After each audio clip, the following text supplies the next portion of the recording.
va por el Atlántico colombiano y solo el 10% va por las rutas desde Venezuela, Brasil, Guyana.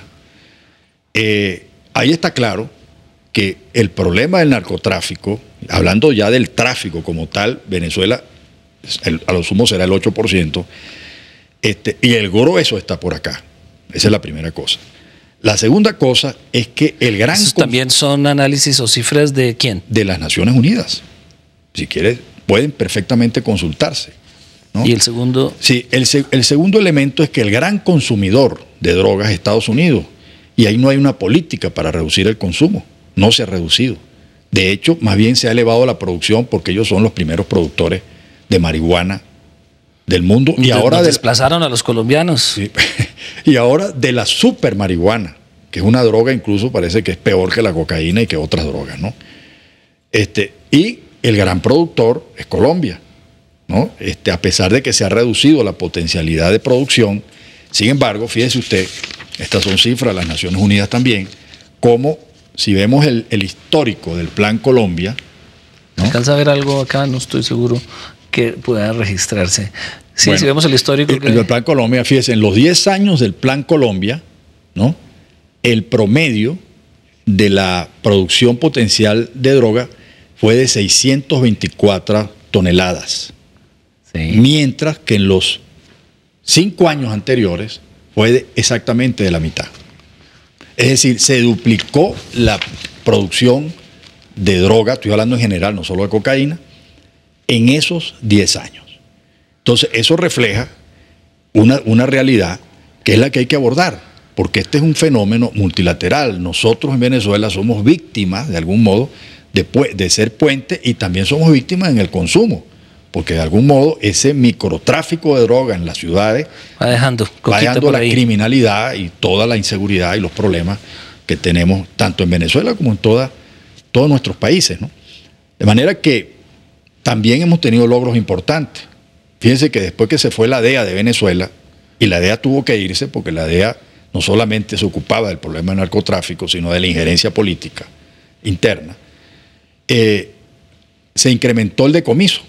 Ahora resulta que este año, para que usted tenga una idea, hemos decomisado 50 toneladas.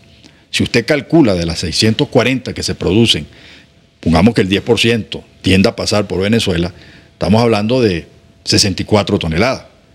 Ya se han decomisado 50. Eso significa que nosotros hemos elevado la capacidad de interdicción, le entregamos en alta mar a los norteamericanos. Intervenimos las naves dentro de nuestro mar territorial y hay cooperación, pero fuera de nuestro territorio. ¿A qué se deben esas acusaciones? Lo mismo ocurrió con Cuba hace algunos años.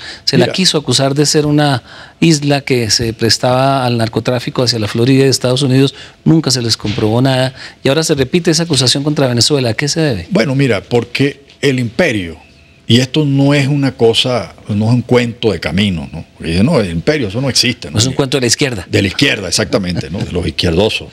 El imperio es una realidad. Y tiene que tener siempre una excusa, una razón para justificar su injerencia, para justificar el control que quiere ejercer, sobre todo en lo económico, pero también en lo político, en los distintos países. Aquí la excusa es el petróleo. ¿Quiere intervenir por el petróleo? Bueno, aquí no. Aquí la excusa de intervención es acusarnos de narcotráfico y de terrorismo. Pero el argumento real es el petróleo. Lo que hay detrás es eso, claro. Lo que significa Venezuela desde el punto de vista geopolítico.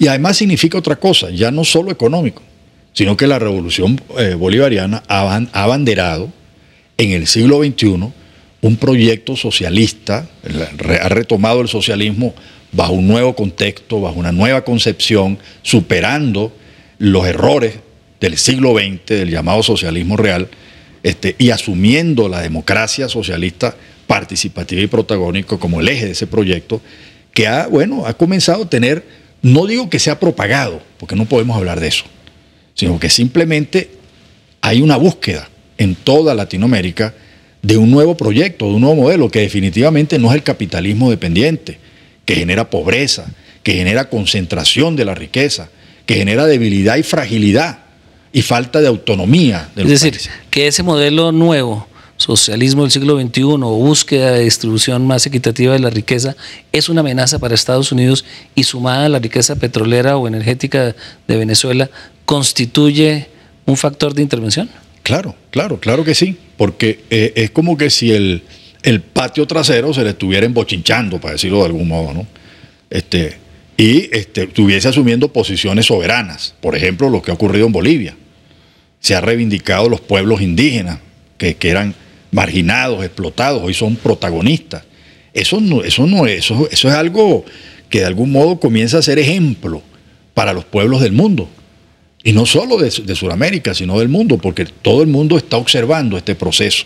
Cuando se creía que el socialismo había muerto y además que el capitalismo y el neoliberalismo era el pensamiento único, se ha demostrado, y estamos ya en camino de eso, que ni el socialismo real era la opción, totalitario, con todo lo que implicó ese régimen que definitivamente era más capitalismo de Estado que socialismo, y ni el capitalismo y la crisis que estamos viviendo es la opción para la humanidad. Una humanidad que ve cómo se va agotando sus recursos, el calentamiento global va destruyendo su propia existencia ante un capitalismo desenfrenado que no tiene control porque se basa en el consumo permanente de recursos para generar una concentración del capital y generar pobreza.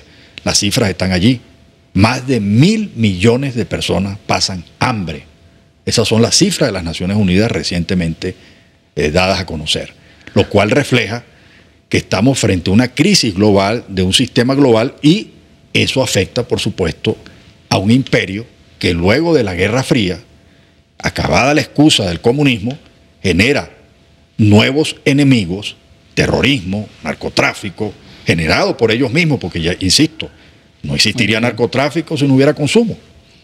Y lo del terrorismo, bueno, ahí hay dudas grandes. Claro. La caída de las Torres Gemelas, usted lo sabe, ahí todavía no ha terminado esa investigación. Una comisión que se creó para investigar y hay profundas dudas de que esto realmente fuese un acto terrorista autoprovocado, ¿no?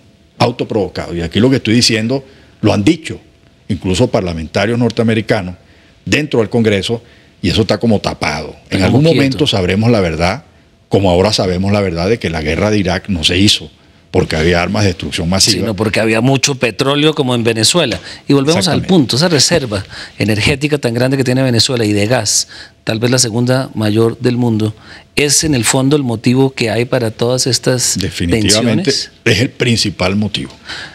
Uno podría interpretar como colombiano que estamos siendo tratados como parroquianos, los colombianos adentro del país, porque no entendemos el contexto en el que se está librando esa confrontación de Venezuela con Estados Unidos o de Venezuela con el gobierno del presidente Uribe. No entendemos la geopolítica. El colombiano es un ciudadano muy echado hacia el interior, no hacia el exterior, no es conocedor de los asuntos externos. Usted comparte esa apreciación que no entendemos y por eso facilitamos que nadie discute aquí en grande el tema de las bases militares, por ejemplo, o que la guerrilla nace en Colombia, el narcotráfico nace en Colombia. Eso no se discute en el país y tampoco se entiende muy bien el fenómeno del auge de los movimientos populares en América Latina. Mira, yo no podría dar un juicio definitivo sobre eso, pero lo que sí te diría es que el desarrollo de campañas mediáticas dirigidas sí van construyendo a veces matrices de opinión que distorsionan completamente la realidad. Y una de ellas, que más nos preocupa, es que se quiere promover una especie de sentimiento antichavista, antivenezolano, tratando de sembrar odio, de enfrentarnos hermanos con hermanos. Y yo creo que eso hace mucho daño. ¿Cómo se recoge? Empecemos ahora a ver cómo se desanda ese camino de confrontación en el que se encuentran los dos países hoy. Mira, yo creo que primero que nada tenemos que, mantener y desarrollar las relaciones horizontales entre los actores sociales, los actores económicos, los actores políticos. La política tiene que jugar un papel muy importante en este momento para impedir cualquier conflicto que pueda darse entre los dos países. Y el mejor antídoto para eso es que podamos conocernos más, que podamos dialogar. Ese diálogo debe estructurarse a nivel académico, a nivel cultural, empresarial.